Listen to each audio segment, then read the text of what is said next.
भारत ने कनाडा में visa service रोकने के करीब 1 महीने बाद दोबारा वीज़ा देना शुरू कर दिया है।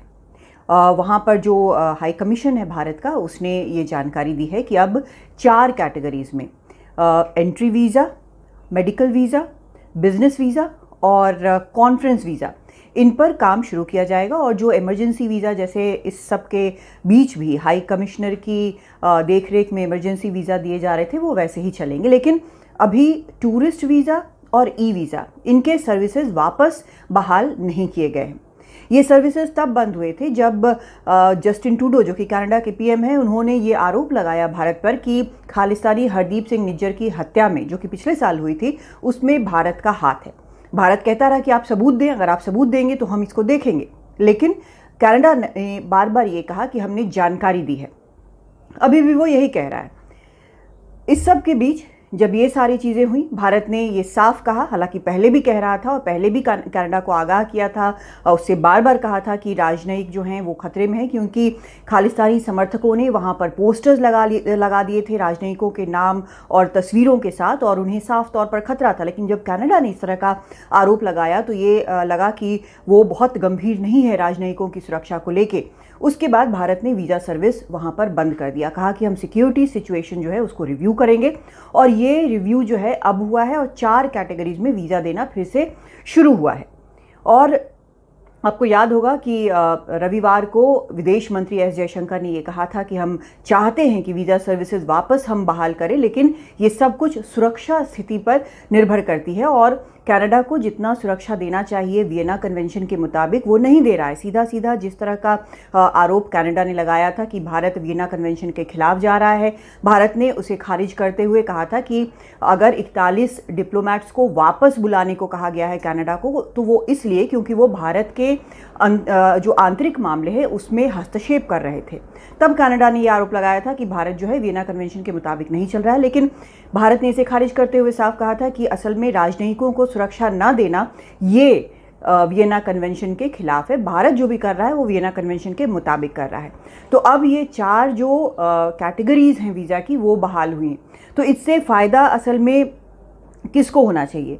फ़ायदा इससे उन लोगों को होगा जो कि एंट्री वीज़ा की अगर हम बात करें तो एंट्री वीज़ा उनको दी जाती है जो या तो भारतीय ओरिजिन के हैं, भारतीय मूल के हैं, या फिर वो एक डिपेंडेंट फैमिली मेंबर हैं किसी भी भारतीय सिटीज़न के, या भारतीय नागरिक जो है, जो या फिर भारतीय मूल के जो लोग हैं, या जो एम्प्लॉई हैं यहाँ पर जिनके पास पहले से एम्प्लॉयमेंट वीज़ा है, उनके डिपेंडेंट है।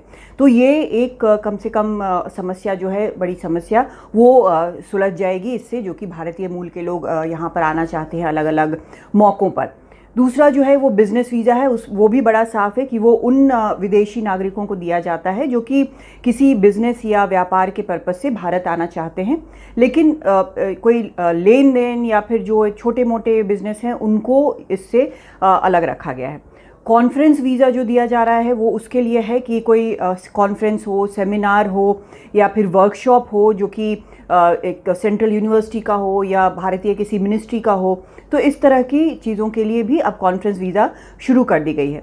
मेडिकल वीज़ा तो बड़ा साफ है कि जिनको ट्रीटमेंट की ज़रूरत है, जहाँ यहाँ पर अस्पताल में जो कि रिकग्नाइज्ड हैं, इस्टेब्लिश्ड हैं, उनको स्पेसिफिक हॉस्पिटल्स में उनको मेडिकल ट्रीटमेंट चाहिए, तो इन 4 कैटेगरीज़ के लिए अब वीज़ा शुरू कर दिया गया है। और बाकी ई वीज़ा जो कि आप ऑनलाइन अप्लाई करके ले सकते हैं, या फिर वो टूरिस्ट वीज़ा जिनके लिए कई टूरिस्ट जो आते हैं, वो अभी तक शुरू नहीं किया गया। यानी कि फुल फ्लेज्ड अगर कहें, पूरे तौर पर सर्विसेज जो हैं वो रिज्यूम नहीं की गई हैं, थोड़ी सी सर्विसेज रिज्यूम की गई हैं, जिससे सबसे ज़्यादा जिनके नहीं होने पर समस्या हो रही थी।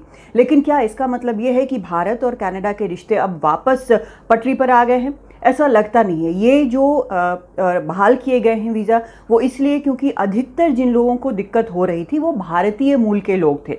और दूसरी चीज़ ये जो कि साफ तौर पर भारत का जो हाई कमीशन है कनाडा में, उसकी तरफ से कहा गया है कि भारत के बार बार बोलने के बाद आखिरकार कनाडा ने कुछ विशेष सिक्योरिटी मेजर्स वहाँ पर लिए हैं।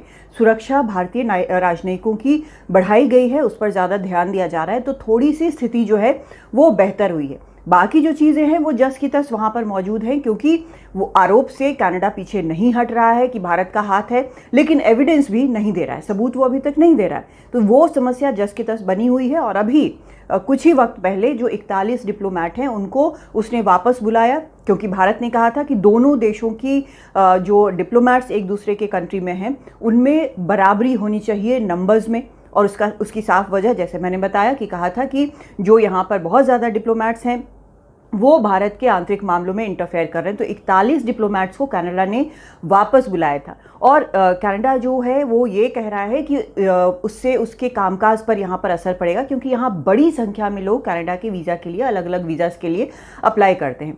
उसने ये भी कहा कि इस तरह से वापस बुलाने के कारण वो मुंबई, बेंगलुरु और चंडीगढ़ 3 जगह पर जहाँ पर वीज़ा इशू होते थे कनाडा के, वो बंद कर रहा है, उससे असर पड़ेगा। लेकिन जो समस्या है दोनों देशों के बीच वो अभी बरकरार है। वो किस तरह से सुलझती है वो अभी देखना बाकी है। दिल्ली से कादम्बिनी शर्मा, एनडीटीवी इंडिया।